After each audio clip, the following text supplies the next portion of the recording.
Babasahin ko talaga. Out loud? Grabe. With feelings?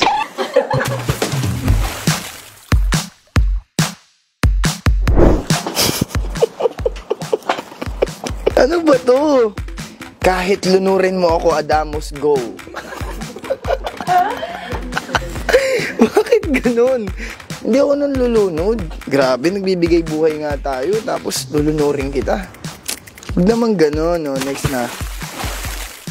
Kinakabahan ako sa mga binubunot dito eh. It's about time we give men sexy warrior outfits. Sexy ba ako? Wow!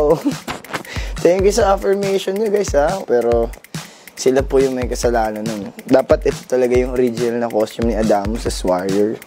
Diba? Pero since gusto nyo, ayan, di mas nanalo kayo. So, thank you guys. Magpapasakop kay Adamus.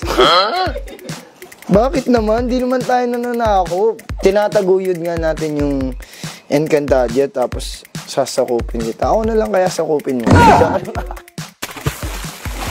Oh. Lagi ko to naririnig. Itong comment na to kahit sa personal. Sa ano nakita ko to. Naririnig ko to na magpapa-headlock kay Kelvin. Ba't magpapa-headlock kayo sa akin? Ako baka makulong tayo yan. Oh, no.